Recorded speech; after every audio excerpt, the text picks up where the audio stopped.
is my breakfast as I sit in my prison, and I believe I'm a target of a joint operation as favors to each other of members of the Five Eyes countries.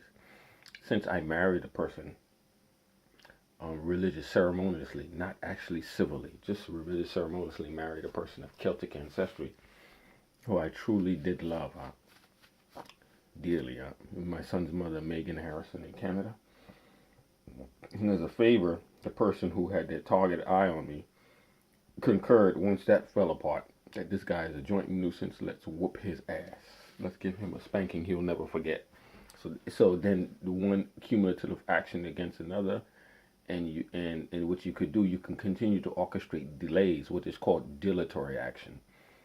Delays, slowdowns, and then when the said individual, the target, is trying to do processes to become legitimate, not to scam.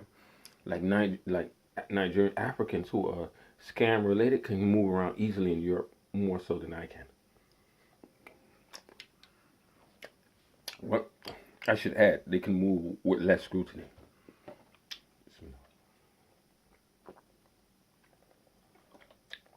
In regards to terrorism,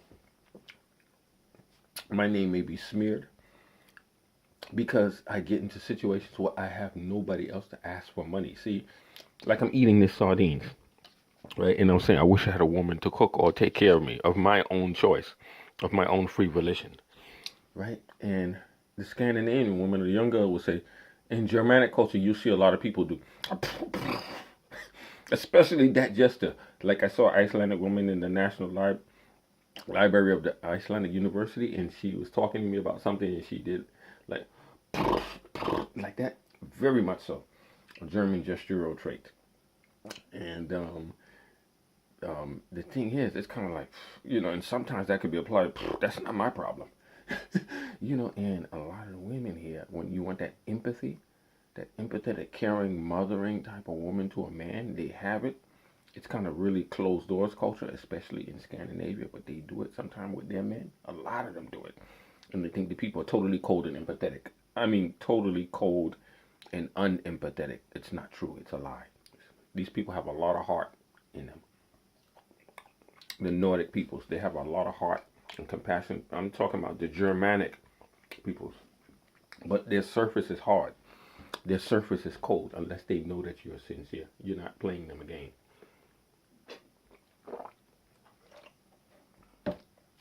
Then their heart will come out. People of the Germanic lines, more so than the English. The English talk a good game, yeah. They can understand the American because the American archetype of our imprint, our blueprint, our template is based on the English. The British are the creators of our template, but more so the rejection, American Revolution type is more, especially the American Negro. The black is more archetype from the Irish template. So the English can understand and relate to a lot of things. But the people that can really deeply help you comprehensively is the Germanic line peoples. But it takes a nutcracker to get through to them, to relate and to empathize with you, what you're really going through and suffering, because they have not completely, but they have almost eliminated suffering from themselves. I'll give you an example. There's a homeless woman that walks around here, Icelandic, and she walks around in rags and tatters and things like that, and she's the only one, and something traumatic may have happened to her, and her clothes are dirty and torn and really severe, sort of like a warm suit, but all ripped up and shredded. And she walks around here in Reykjavik, and the people look at her, even the local people, they look at her and kind of like, oh, like that, and they look at her, but nobody says anything. Nobody approaches her that we see and says, and thinks, what's wrong with that woman? They may say it to themselves, but nobody actually makes a proactive thing and approaches or says anything to her. No, you will never observe her speaking with anybody.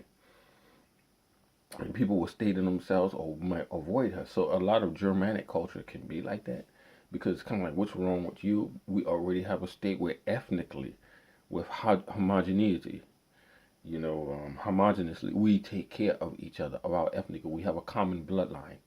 and they have this thing like Pliny the Elder and others subsequent to Pliny the Elder, theologians and others noticed that the Germanic peoples have a sense of a common ancestry sort of imbued in them. They know that they are linked with each other.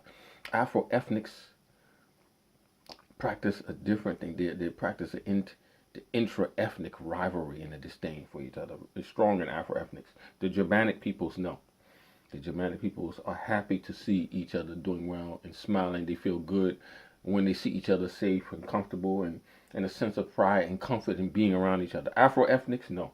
And then the people that noticed that were slavers and that are anti-Afro ascendancy and others noticed that, and then they extrapolated on that, and then they aggravated that. They made it worse.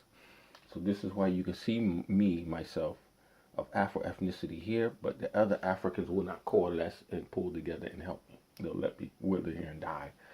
See, I'm very close to being able to work here, barring the final decision of the Uitlandinggastofnum, which is the immigration.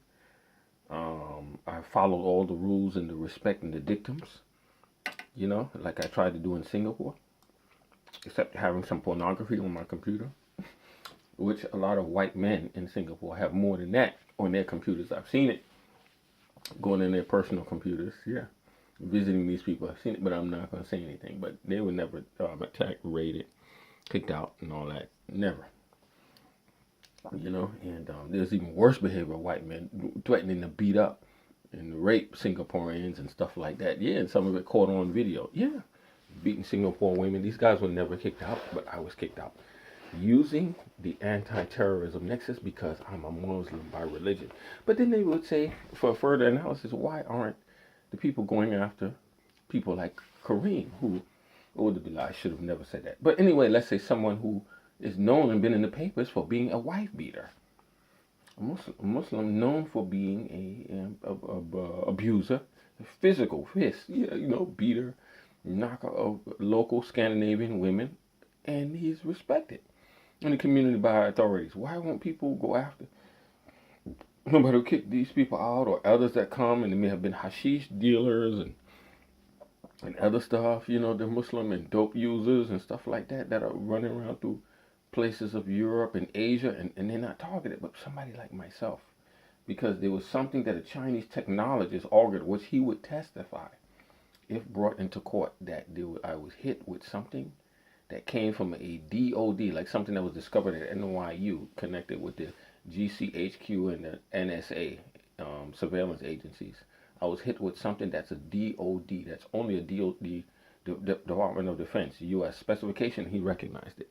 And he said, somebody really has it in for me. He bore witness to this, and he still would. If I were to call him and you would listen right now. Yeah.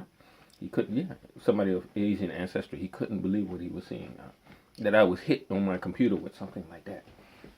So I have no help, no credibility. Most of the credibility is defined and diminished because of my ethnicity and gender, meaning Afro-ethnic, Bantu features, and gender male. So I am relying on the Muslims and my fellow Muslims. I may call upon people who may be labeled and smeared within Section 7 British or U.S. or Canadian intelligence lists as suspected terrorists or suspected supporters of terrorism or empathizers, and I don't know, because I'm just reaching out to any Muslim to get any help. I don't know. I don't have access to the vetting list and the database and something like a world check. Boop, boop, boop. I don't know. I just know these are people within my co-religionists, and I need to have financial help to get out of this situation.